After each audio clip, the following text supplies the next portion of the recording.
వచ్చిన తర్వాత యేసయ్యని కొనలేవు. ఆయన రక్తముతో నిన్ను కొన్నాడు, నువ్వు ఆయన ఎలా కొనగలవు?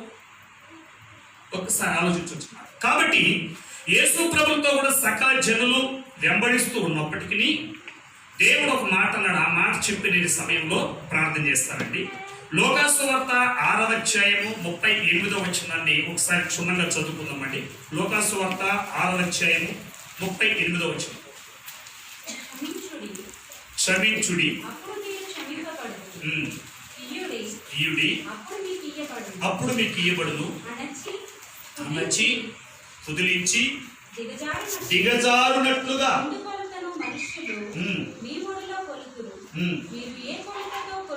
కొలుతురో ఆ కొలతతోనే మీకును కొలవబడునని చెప్పాను. చాలా ఇక్కడ గమనించవలసిన మాట, ఇవ్వుడి మీకు ఇవ్వబడును. ఏమి ఇవ్వాలి? ఏం కోరుకుంటున్నాడు దేవుని దగ్గర నుండి? ఏం ఆశిస్తున్నాడు దేవుని దగ్గర నుండి? నువ్వు దేవుడికి ఏమిస్తే ఏమిస్తాడు? ఆయన వెంబడించేవారు అనేకులు ఉన్నారండి. ఆయన సజీవుడని వెళ్ళిన వాళ్ళు ఉన్నారు, నిజరక్షకుడని వెంబడించిన వాళ్ళు ఉన్నారు. వేల వేల కొలది యేసయ్యని వెంబడించారు, వందల కొలది శిష్యులు యేసయ్యని వెంబడించారు. చివరికి నిలబడిన వాళ్ళు చాలా తక్కువ. పిరిగి పందల్లాగా పారిపోయారు, స్వాతంత్రం వచ్చాడు సొమసిల్లిపోయారు. ఇంకా ఒకడు అమ్ముకున్నాడు యేసు కూడా ఉన్నవాడు. అంటే వీళ్ళందరూ కూడా యేసయ్య కావాలని కోరుకున్నారే కానీ యేసయ్య కోరింది ఇవ్వలేదు. ప్రభు అంటున్నాడు, మీరు ఇవ్వుడి, మీకు నేను ఇస్తాను. ఇప్పుడు దేవుని దగ్గర నుంచి మీరు ఏది కోరుకున్నది కావాలనే వాళ్ళ చేతులు అయితే ఒకసారి గట్టి కలిగి చెప్పండి. మీరు ఏం కోరుకుంటున్నది కావాలనే వాళ్ళు, నమ్మకం ఉన్నవాడు. మాకేం లేదు కదా. హల్లెలూయా. దయచేసి సెల్ ఫోన్ ఆఫ్ చేయండి. ఫోన్స్ మీ దగ్గర ఉంటే స్విచ్ ఆఫ్ చేయండి ప్లీజ్. కాబట్టి ఇక్కడ దేవుడు ఈ వాక్యం ద్వారా కొన్ని మర్మాలు బయలుపరిచిన విధానాన్ని మీకు నేను హెచ్చరిక చేసి ప్రార్థన చేస్తాను. సామెతల గ్రంథము 23వ అధ్యాయము 26వ వచనంలో చూసినప్పుడు రాజైన సొలొమోను గారు దేవుడి సన్నిధిలో ఆయన అనిపించినట్టు అనుభవపూర్వకమైనటువంటి జీవితాన్ని చివరిగా ఆయన మరణ దినాల్లో రాసినటువంటి సామెతల గ్రంథంలో మనం చూసినప్పుడు 23వ అధ్యాయం 26వ వచనంలో దేవుడు ఏం కోరుకుంటున్నాడో అక్కడ చక్కగా రాసిన్నాడు. నా కుమారుడా, నీ హృదయమును నాకిమ్ము. చాలైంది. దేవుడు ఏమడుగుతున్నాడండి? నీ హృదయమును నాకిమ్ము. దావీదు గారు అంటున్నారు, నా హృదయము నిండి పొంగి పొర్లునంతగా అంటున్నాడు. ప్రైజులా. హృదయాన్ని ఇవ్వాలి, ఇంకేదో ఇవ్వడం కాదు. ఆ హృదయాన్ని పరిపూర్ణంగా దేవునికి అప్పగించినప్పుడు ఆ హృదయములో దేవుని వాక్యము, దేవుని పరిశుద్ధత, పరిశుద్ధాత్మ నీ హృదయములో క్రియ చేసినప్పుడు అక్కడ ఒక విడుదల ఉంటుంది. అందుకే అపోస్తలుడు పౌలు గారు కూడా అన్నారు 2 కొరింథీయుల పత్రిక 3:17 వచనంలో, దేవుడు ఆత్మ కనుక ఆత్మ ఎక్కడ ఉండును అక్కడ స్వతంత్రము ఉండును. అంటే నీ జీవితంలో స్వతంత్రం లేదు. ప్రార్థన చేస్తున్నావు, స్వతంత్రం లేదు. మందిరానికి వస్తున్నావు, స్వతంత్ర విడుదల లేదు. ఏమండి, నువ్వు అన్ని రకాలుగా దేవుడు పరిచయం చేస్తున్నావు, బట్ నీకు కలిగినటువంటి ఆనందం లేదు. అక్కడ ఏదో బంధించబడి అరెస్టెడ్గా మారిపోయింది.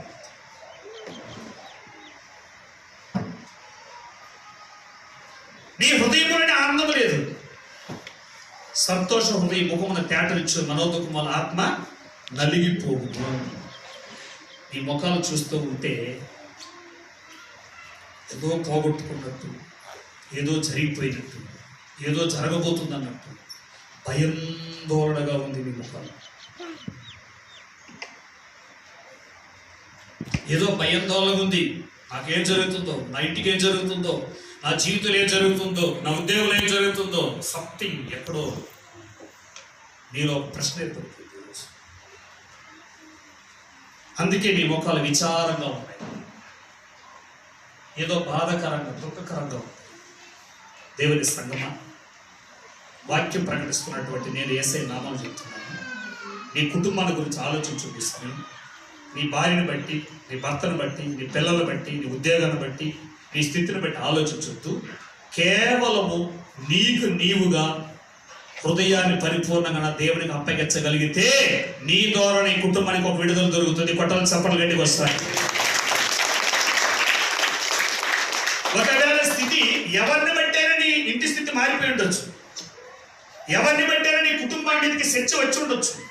వాళ్ళు నిన్ను బట్టి కావచ్చు, నీ భర్తను బట్టి కావచ్చు, నీ పిల్లల్ని బట్టి కావచ్చు, నీ తండ్రిని బట్టి కావచ్చు. సో నథింగ్, ఎవరినైనా గురించి కావచ్చు. బట్ దేవుడు అడుగుతుంది, ఎవరికి వారిగా నీకు నీవే నీ హృదయాన్ని నాకు ఇవ్వగలిగితే నీ ద్వారా నీ కుటుంబానికి నేను విడుదల చేస్తానంటున్నాడు. ఆమె నమ్మిన వాళ్ళ చేతులు గట్టిగా చెప్పమ్మా. ఇప్పుడు ఆలోచించండి, నిజంగా నీ హృదయం పరిపూర్ణంగా దేవుని మీద ఆనుకొని ఉన్నదా? నీ హృదయంలో సంపూర్ణంగా దేవునికి స్థానం ఉందా? మందిరములో నీకు ఒక స్థానం ఉంది, మందిరములో నీకు ఒక చైర్ ఉంది, మందిరములో నీకు ఒక పేరుంది, మందిరములో ఒక సభ్యుడిగా పేరుంది, చెప్పుకోవడానికి క్రైస్తవుడిగా పేరుంది. నీ చుట్టుపక్కల ఇంట్లో ఎక్కడికి వెళ్ళారంటే మందిరానికి వెళ్ళారంటే అనడానికి ఒక ఆనవాలు ఉంది. బట్ నా దేవుడు నివసించగలిగినటువంటి హృదయం నీలో ఉందా? అలాంటి శుద్ధ హృదయం నీకుందా? లేదు అన్న సంగతిని దేవుడు రూఢిగా నీతో మాట్లాడుతుంది.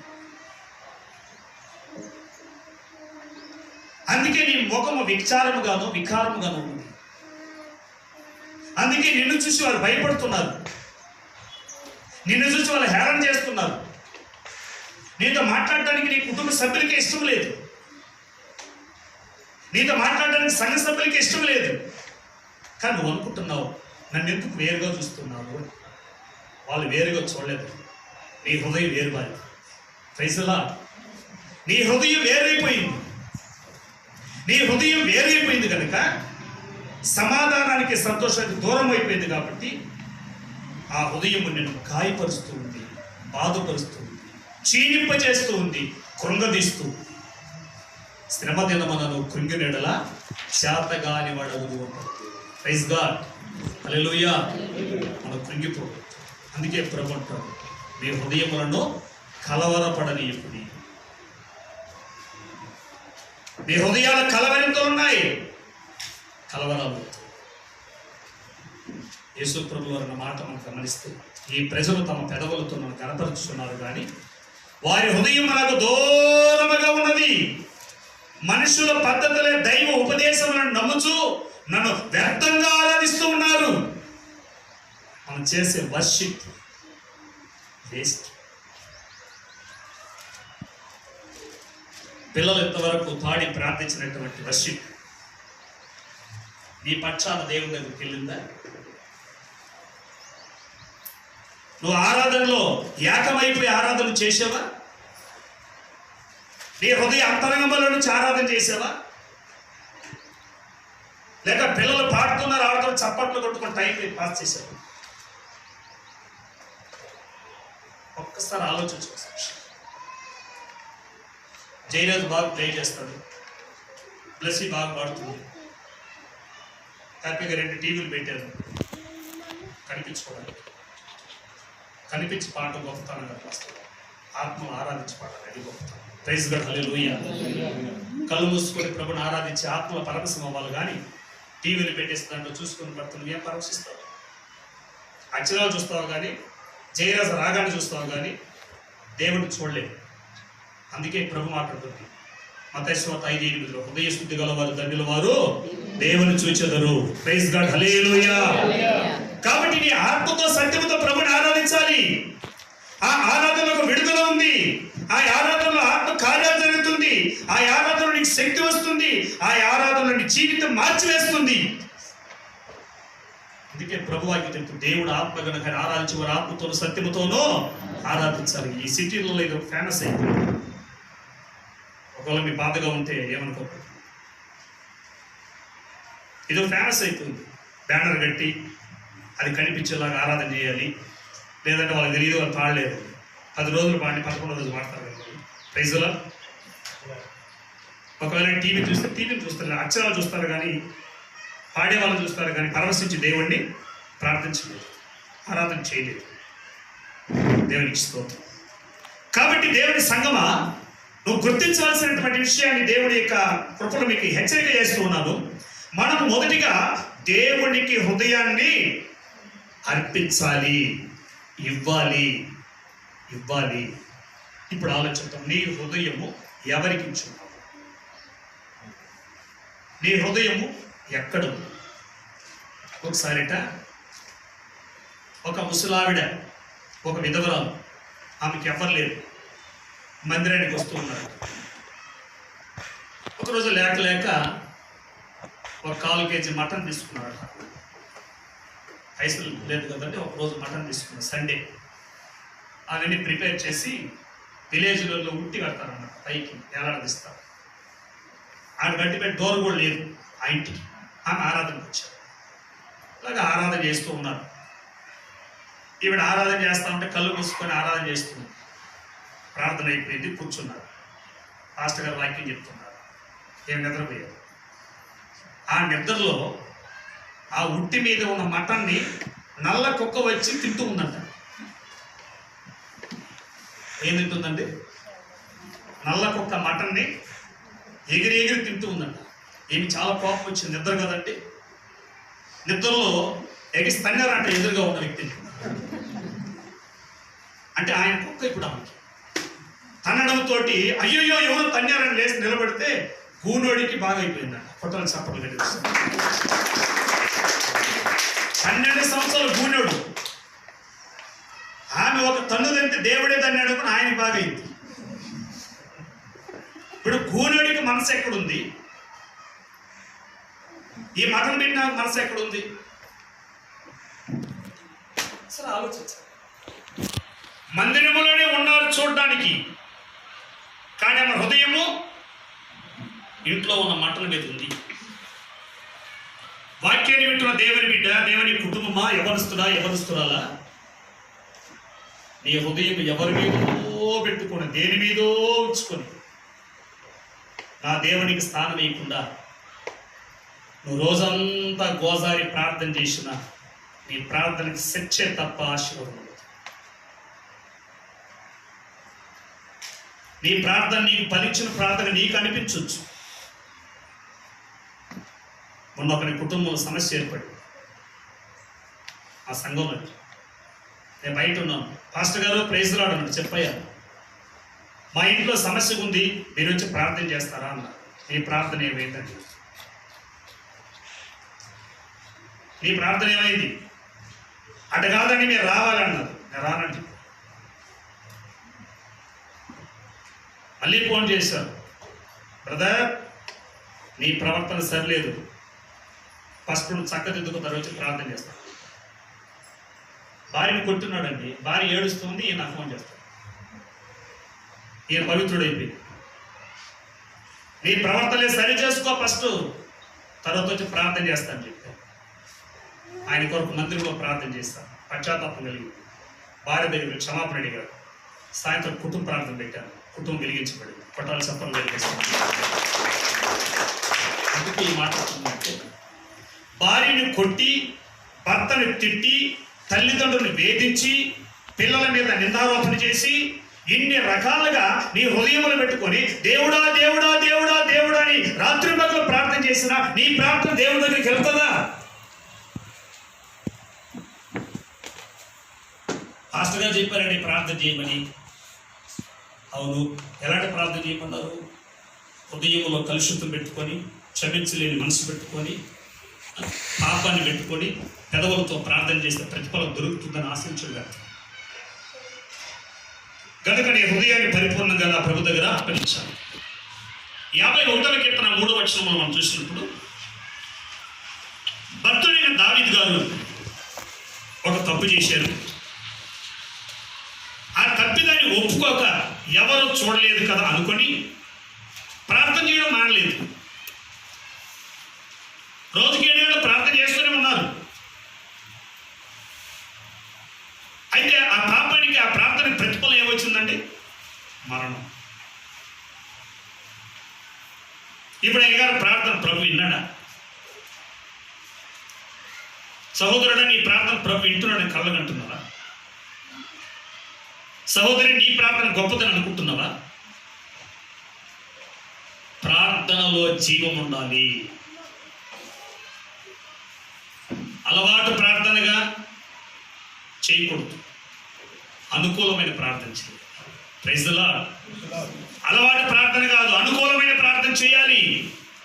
అది నీకు అనుకూలమైన ప్రార్థన కాదు, నా దేవుడికి అనుకూలమైన ప్రార్థన చేయాలి. కనుక దావీదు రాజు గారిని ప్రవక్త అయిన నాతాను వచ్చి హెచ్చరించిన వెంటనే ఆయన ఏమని ప్రార్థన చేస్తున్నాడు చూడండి. హృదయాంతరంగముల ప్రార్థన 51:3 వచనం. నా అతిక్రమము నాకు తెలిసే ఉన్నది, నా పాపములు ఎల్లప్పుడూ నా ఎదుటే ఉన్నది. ప్రభువా, తెలుసో తెలియకో చేసుకుంటే క్షమించు ప్రభు అన్నాడా నీలాగా దొంగ ప్రార్థన? ఇలాంటి వేషధారి ప్రార్థన దావీదు గారు చేయలేదు. ఇలాంటి ప్రజల నెప్పుగోలు ప్రార్థన దావీదు గారు చేయలేదు.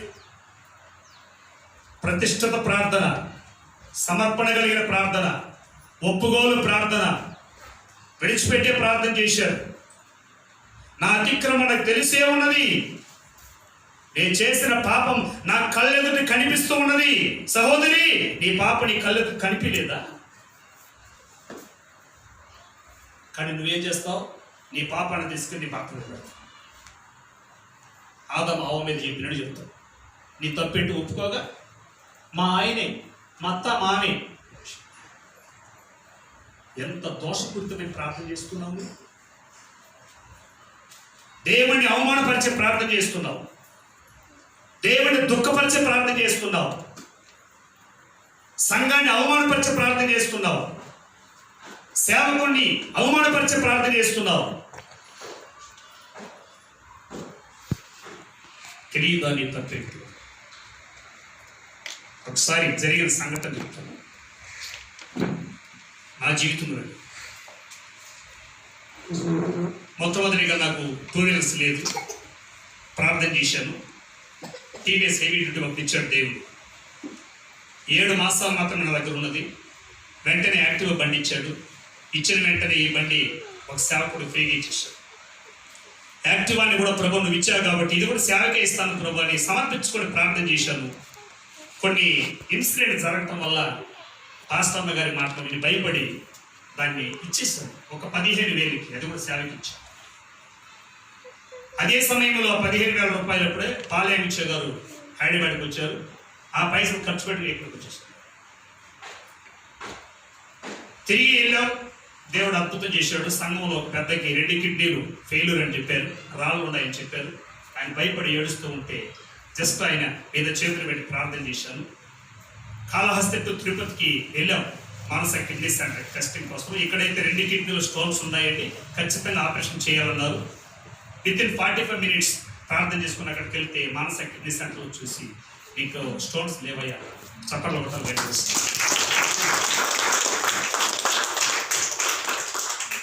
ఏడుస్తున్నాడు. నిలబడలేక, కూర్చోలేక, పడుకోలేకున్నాడు. దేవుడు స్వస్థతనిచ్చాడు. వెంటనే అన్నాడు, పాస్టర్ గారు మీకు నేను 2 వీలర్ కొనియాలి. దేవుడు దగ్గర అడిగావా? లేదు కొనియాలన్నా.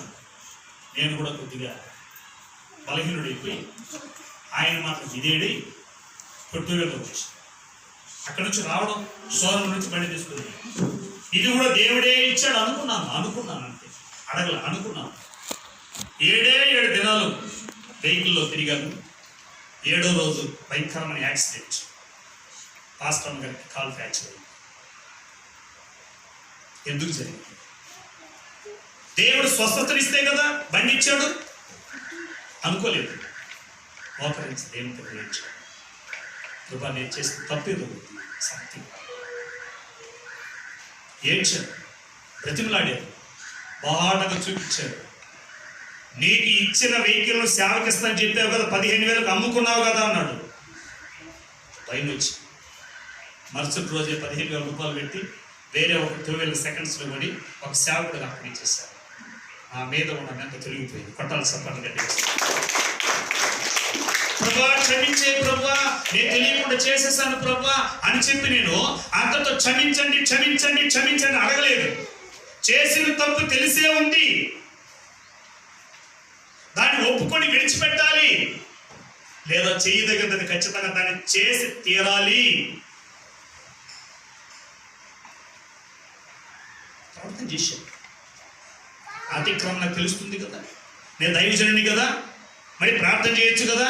దేవా నేను చేశానయ్యా తప్పు, క్షమించయ్యా, ఇంకోసారి చేయనయ్యా అని అడగలేదు. తప్పుని సరిదిద్దుకున్నాను. నీ వల్ల అవదా సరిదిద్దుకోవడానికి? నీ చేతగాని పనే? జ్ఞానం లేదా? ఆత్మీయత లేదా? ప్రార్థన రాదా? వాక్యం రాదా? నువ్వు ఎలాంటి ప్రార్థన చేస్తున్నావు?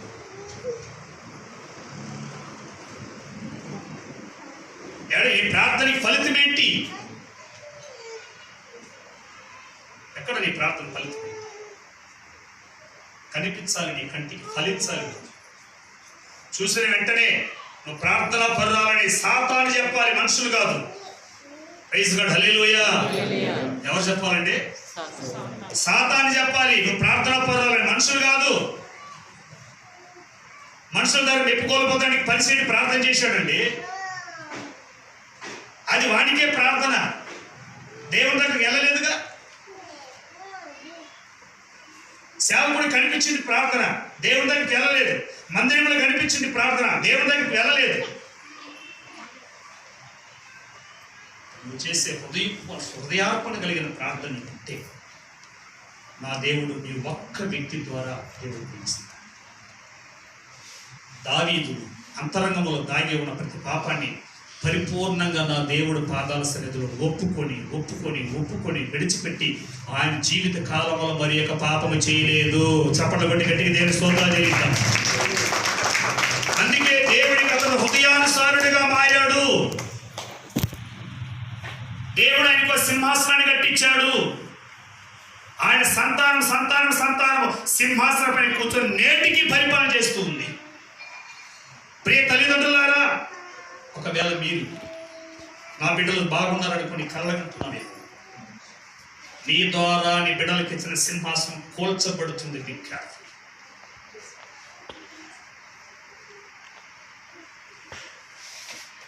ఒకవేళ ఎవరి బిడ్డలు అబ్షాలోములాగా మా నాన్న ప్రార్థన చేస్తున్నాడు, మా అమ్మ ప్రార్థన చేస్తూ ఉందని గర్విస్తున్నావేమో, నేను పాటలు పాడతాను, నేను ఆరాధన చేస్తాను గర్విస్తున్నావేమో, సంఘంలో నీ పరిచయం చేసుకుని ఆ పరిచయం గర్విస్తున్నావేమో, జాగ్రత్త సుమ. తల్లిదండ్రులను ధిక్కరించిన అందం చెట్టులో వేలాడింది శవమై.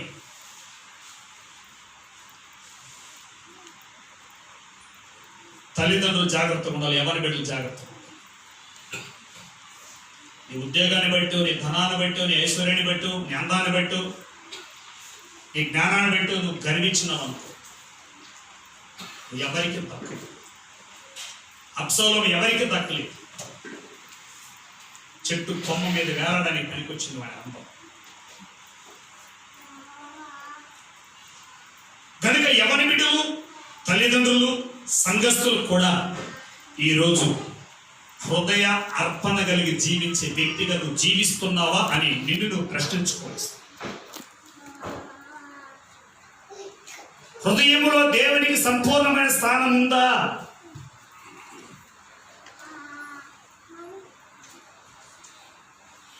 నీ హృదయంలో దేవునికి సంపూర్ణమైన స్థానం ఉంటే నువ్వు ఎక్కడ అడుగు పెడితే నీ ద్వారా ఒక విడుదల దొరుకుతుంది. నీ కుటుంబానికి నువ్వే ఒక నాయకుడిగా ఉంటావు. నీ కుటుంబానికి నువ్వే ఒక నాయకురాలు ఉంటావు. నిన్ను బట్టి అనేక జనులు మందిరములు చేర్చబడతారు. అలాంటి హృదయార్పణ కలగాలి దేవుని సన్నిధానంలో. ఆ హృదయాన్ని ఎలాంటిగా అర్పించాలో ఒక మాట చదువుకొని లేవీకాండము 19 వచ్చాయి. 17, 19 వచ్చినారు. 17, 18, 19 వచ్చి చదువుకున్నాను. లేవీకాండం 19 వచ్చాయి.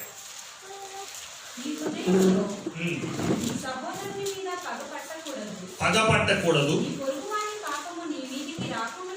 రాకుండానట్లు నీవు తప్పక వానిని గద్దింపవలెను. కీడుకు ప్రతి కీడు చేయకూడదు. కీడుకు ప్రతి కీడు చేయకూడదు. నీ ప్రజల మీద కోపం ఉంచుకొనక, నీ ప్రజల మీద కోపం ఉంచుకొనక నిన్ను వలె నీ పొరుగువారిని, నిన్ను వలె నీ పొరుగు వారిని ప్రేమించవలెను. నేనే యెహోవా. నేనే యెహోవాను. మీరు నా కట్టడలను ఆచరింపవలెను. మీరు నా కట్టడలను ఆచరింపవలెను. చాలండి. ఇక్కడ మాట గమనించాలి.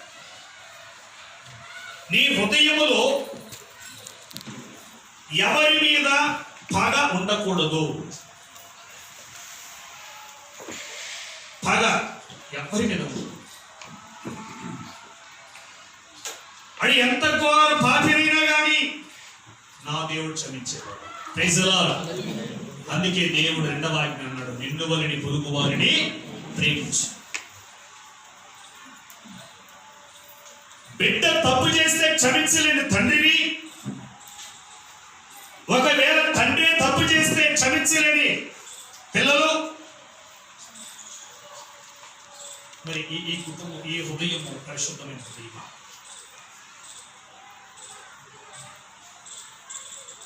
ఆత్మనేమో ఆరాధించవచ్చు. ప్రేమించేదన్ అధికము. ఎవరు ప్రేమిస్తున్నావు? ఆ పన్న నచ్చిన అబ్బాయిన, నచ్చిన అమ్మాయిన, నీకు నచ్చిన ఉద్యోగాన్న, నీకు కావాల్సిన సిరి సంపదను ప్రేమిస్తున్నావా? పాట పాడడానికి ఒక అర్థం ఉందండి. పాటలు పాడేయడం గొప్పతనం కాదు. ఆ పాటలో ఉన్న మర్మాన్ని, ఆ పాటలో మాధుర్యాన్ని అనుభవిస్తూ నీకు నువ్వు దేవునికి కనెక్ట్ అయిపోవాలి. అప్పుడు కళ్ళల్లో నీళ్ళు వస్తుంది ఆ పాట. బిడ్డలు పాడుతూ ఉండగా నేను నేర్చుకున్నాను. నిజమే కదా ప్రభా, ఒకప్పుడు దేనస్థితిలో ఉన్న నా జీవితాన్ని, బజార్లో కొట్టబడిన నా జీవితాన్ని, అనేకుల చేత తృణీకరించబడిన నా జీవితాన్ని ఎంతగానో మార్చావు కదండి. అలా ఆరాధన చేస్తుంటే నా కంటిలో కన్నీళ్ళు ఆగలేదు. ఎందుకు? నా ప్రభు చేసిన మేలు. బట్ ఇది ఆరాధన. నీ హృదయములో పగబెట్టుకొని నీ భార్యను క్షమించలేని నీవు, నీ బిడ్డను క్షమించలేని నీవు, తల్లిదండ్రులను క్షమించలేని నీవు, వారిపైన న్యాయ తీర్పు తీర్చడానికి నువ్వు ఎవరిని? నీకు ఏ అధికారం ఉంది న్యాయ తీర్పు తీర్చడానికి? కేవలం ప్రేమించవలసిన బాధ్యత కానీ, అప్పగించి ప్రార్థించవలసిన బాధ్యత కానీ న్యాయ తీర్పు ఆయన తీర్చుకుంటాడు. Praise God. హల్లెలూయా. యాకోబు కుమార్తెను దీనాను ఒకటి చెరిపేసినందుకు వాడు అన్నల న్యాయ తీర్పు తీర్చాడు. ఏ తీర్పు తీర్చారండి? పురుషులంతా చంపేశారు. అందుకే ఇశ్రాయేలు వాళ్ళకి భయంకరమైన కరువు వచ్చి తిండికి కూడా లేకపోతే కరువు వచ్చింది.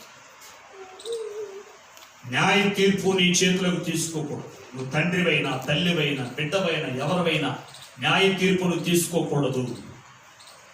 న్యాయాధిపతి దేవునికి అప్పగించి నువ్వు ప్రార్థన చేస్తే ఆయన తగిన న్యాయాన్ని కుటుంబం మీద నా దేవుడు నెరవేర్చునుగాక.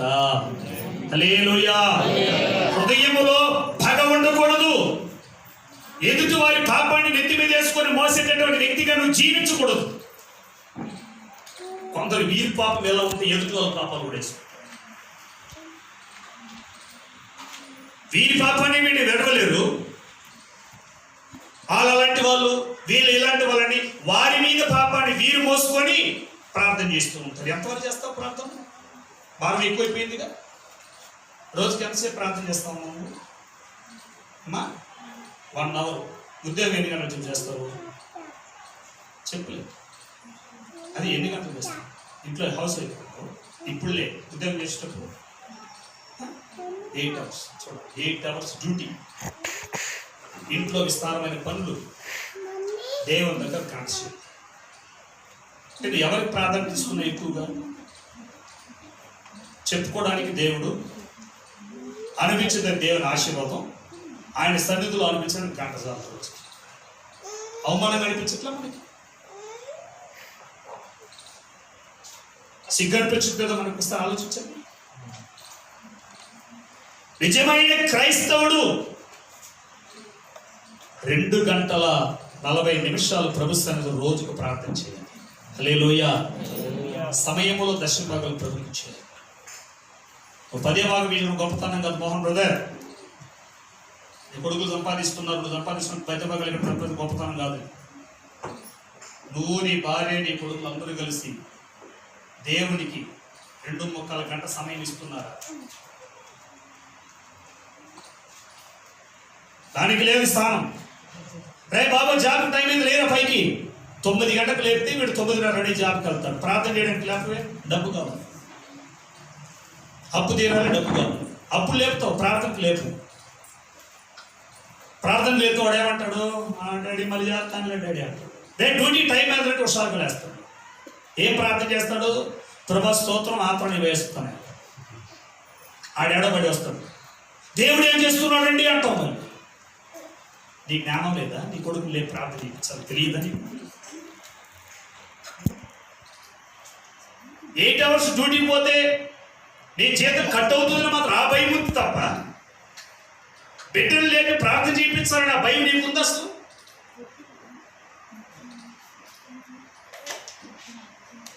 అంటే వాడి పాపాన్ని కూడా భుజాలపై వేసుకుని మోపుతావా?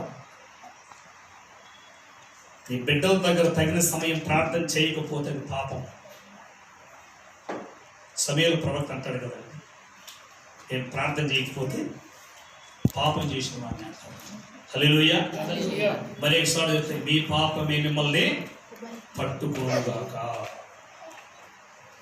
మీ పాపమే మిమ్మల్ని పట్టుకుంటుంది కనుక నీవు సంపూర్ణమైన ప్రార్థన చేయి. వారి దగ్గర కూడా చేయించి ఎదుటి వారి పాపాన్ని కూడా నీ తల మీద పెట్టుకొని మోస్తావు. ప్రార్థన చేయించు, వాక్యం చేయించు.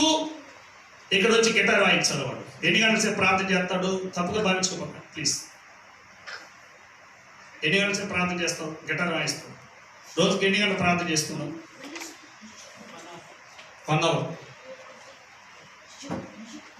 చూసారండి, మోహన్ బ్రదర్ కుటుంబంతో 1 అవర్లోనే ఉంది. అంటే 24 గంటలు ఒక సేపు మీకు, మీతో 23 గంటలు మీదే. తప్పు. ఖచ్చితంగా ఈరోజు ఒక డిసైడ్ చేసుకోండి. ఈ ప్రార్థన లేకపోవటం వల్లనైనా పాపం పరిపాలన చేస్తుంది. నామకార్థమైన ప్రార్థన చేస్తున్నారు మీరు, అలవాటు ప్రార్థన చేస్తున్నారు, చెయ్యాలని ప్రార్థన చేస్తున్నారు, మీ స్వార్థం కోసం ప్రార్థన చేస్తున్నారు. నా దేవుణ్ణి ఆనందించే ప్రార్థన చేయట్లేదు. అందుకే సంఘం మీద, కుటుంబాల మీద, బిడ్డల మీద పాపము పరిపాలన చేస్తూ ఉందంటే కారణం ఏంటంటే తగినటువంటి ప్రార్థన ఫలితము నీలో లేనందువల్లే.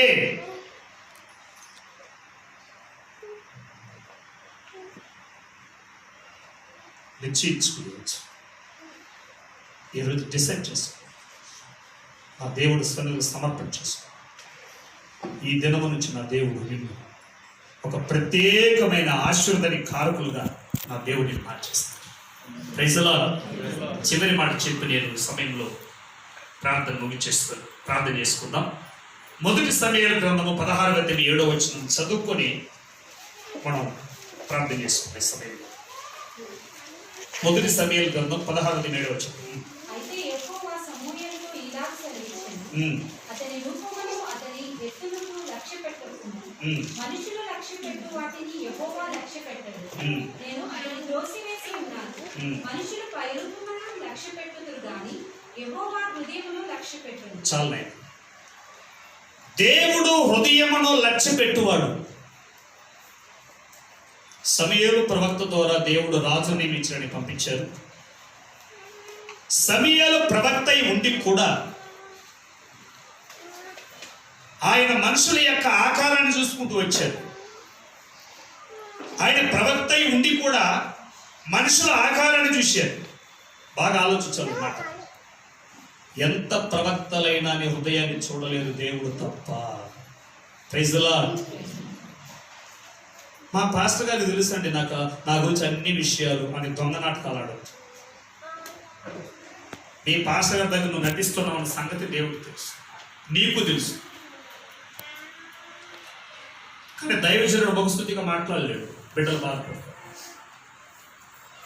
ప్రవర్తన అయిపోయి. Praise the lord. సమూయేల్, ఆకారాన్ని లక్ష్య పెడుతున్నావు నీవు. నేను ఆకారాన్ని లక్ష్య పెట్టేవాడు కదా, హృదయమును లక్ష్య పెట్టేవాడిని. వీళ్ళందరూ నా దగ్గర పనికిరారు. అందరి దగ్గర తృణీకరించబడిన పొట్టివాడైన గట్టివాడు దావీదే నాకు పనికొస్తాడు. పట్టాలు చప్పట్లు గట్టి వస్తారు.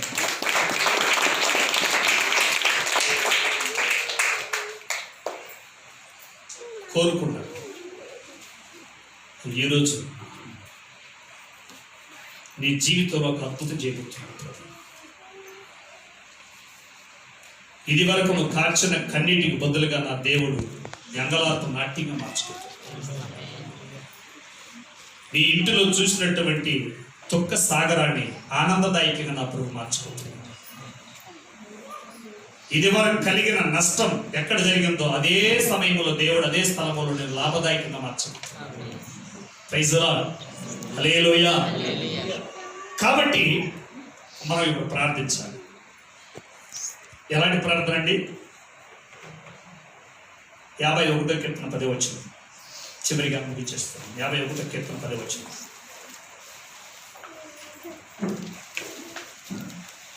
దేవా, నా యందు శుద్ధ హృదయము కలుగు చేయుము, నా అంతరంగములో స్థిరమైన మనస్సును నూతనముగా పుట్టించుము. ఎంతవరకు నువ్వు జీవించిన జీవితం వేస్ట్ లైఫ్. నామకార్థంగా నువ్వు జీవించావన్న సంగతిని ప్రభు తేటగా తెలియపరచము. ఎదుట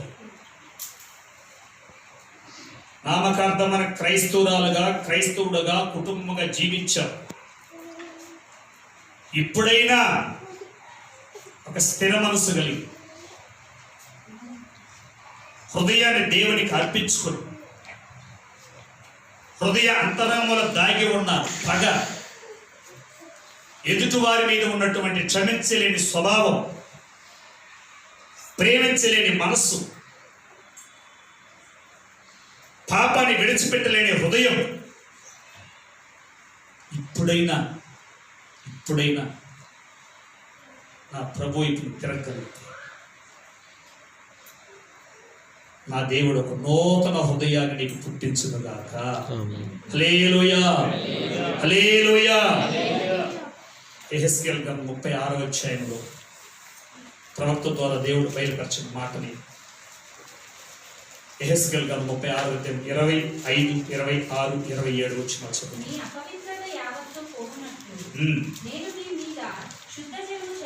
చూడండి, మీ అపవిత్రతలన్నిటినీ నా యొద్ద మీరు ఒప్పుకుంటే నా శుద్ధ జలములతో మీ పాపములను కడిగి, చదువుని,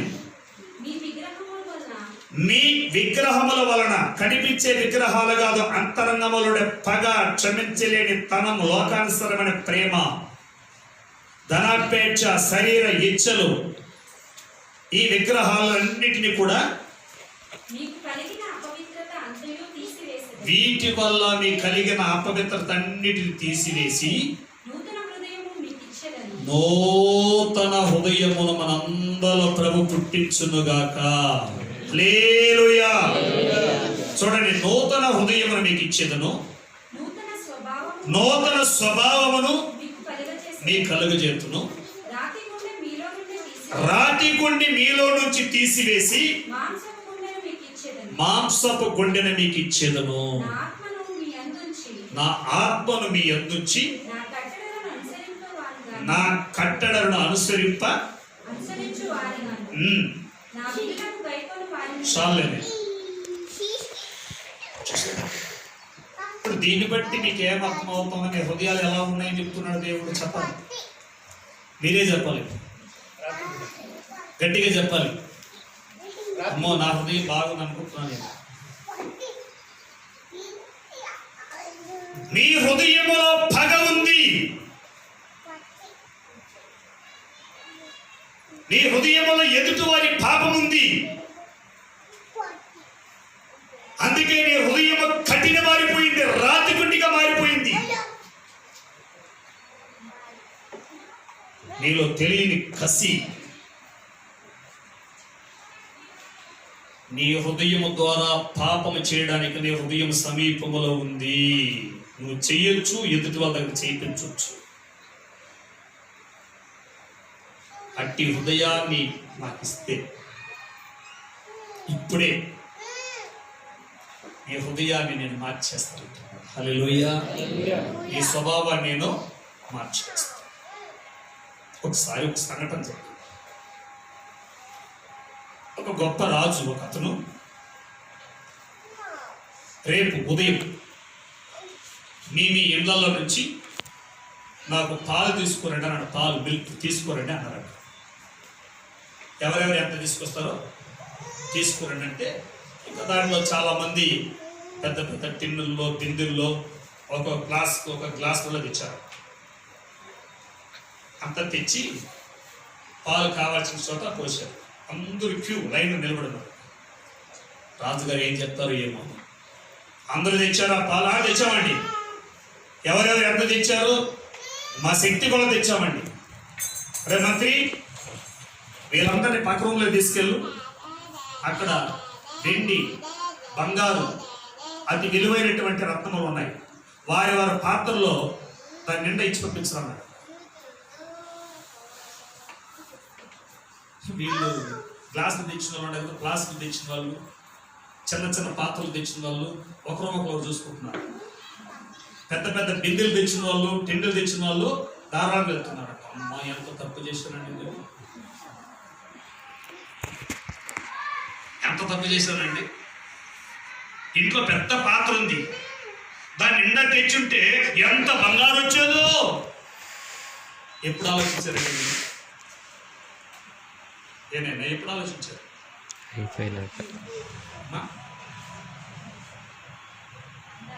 నీకెంత కావాలి అంటే నువ్వు పాలు ఇవా?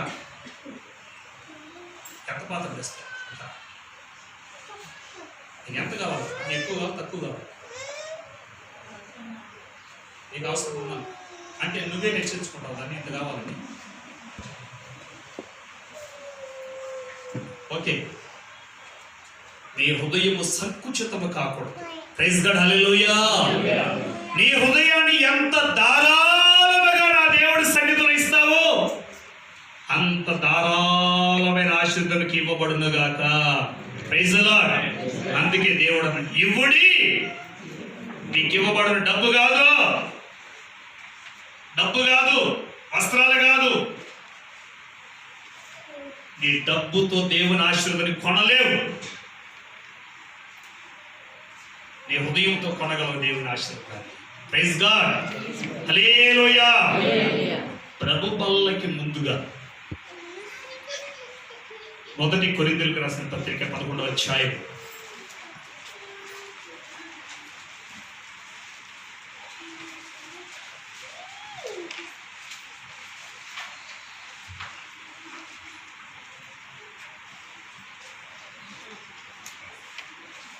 చక్కటి మాట పౌలు గారు అన్నారు. ఇక్కడ పాలు తీసుకోవడానికి ముందుగా మనము పరీక్షించుకోవడం. 11వ అధ్యాయం 28వ వచనం, 28 నుంచి కంటిన్యూ చేయండి. కాబట్టి ప్రతి మనుషుడు తను తాను పరీక్షించుకొనవలెను. అలాగు చేసి ఆ రొట్టెను తిని ఆ పాత్రలోనిది త్రాగవలెను. ప్రభు శరీరమని వివేచింపగా తిని త్రాగువాడు తనకు శిక్షావిధి కలుగుటకే తిని త్రాగుచున్నాడు. ఇందువలనే మీలో అనేకులు బలహీనులను, రోగులనై ఉన్నారు. చాలా మంది నిద్రించుచున్నారు. అయితే మనగడు మనమే విమర్శించుకొని ఎడల తీర్పు పొందకపోదుము. మనము తీర్పు పొందిన ఎడల. ఇప్పుడు ఎవరినెవరు విమర్శించుకోవాలి? నువ్వు ఏమై ఉన్నావో నువ్వు విమర్శించుకో. పరిశుద్ధమైన హృదయము దేవునికి ఇవ్వకుండా నామకార్థంగా ప్రతి వారు పల్లేస్తున్నారు కదని చెప్పి ఇది రొట్టె ద్రాక్షారసమని తాగి అనేక మంది మీరు శిక్ష అనిపిస్తున్నారు. శాపగ్రస్తులు కూడా చచ్చిపోతున్నారు. బలంలో శక్తి లేదా? దేవుని శరీరంలో శక్తి లేదా? దేవుని రక్తముల శక్తి లేదా? ప్రతి వారు బల తీసుకొని మరణానికి ఎందుకు వెళ్తున్నావు? పాపం ఎందుకు చేస్తున్నావు?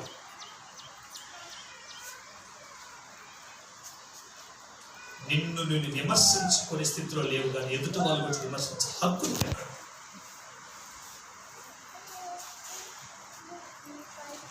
అందుకే బల తీసుకుంటూ ఉన్నా నీ శోధన పోలేదు, కష్టాలు పోలేదు, దరిద్రం పోలేదు, రోగాలు పోలేదు, గొడవలు పోలేదు. ఏ నోట విన్నా చావు చావు, మరణం మరణం మరణం మరణం. ఎందుకు?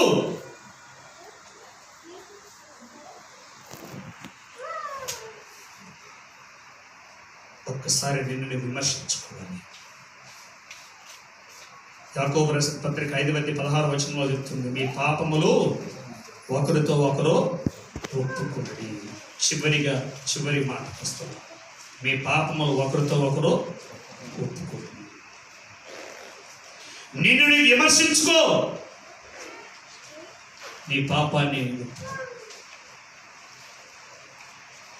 కంటికి కనిపించే దేవుని దగ్గర ఒప్పుకోక ముందు మొదటిగా నీకు కనిపించే వారిపైన ఉన్న పగ ధైర్యంగా వీళ్ళు ఒప్పుకో.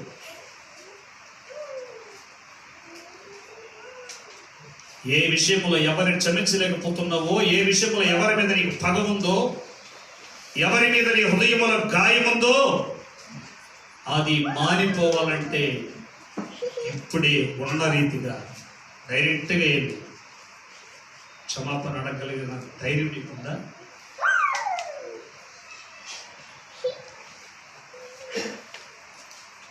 ఒక్కసారి చూడు. నా దేవుడు నీ ఇంటి మీద, నీ కుటుంబం మీద ఉన్న మరణ దూతను నా దేవుడు ఇప్పుడే తరిమి వేయును గాక. హల్లెలూయా. నిజంగా నువ్వు దేవుని బిడ్డవే.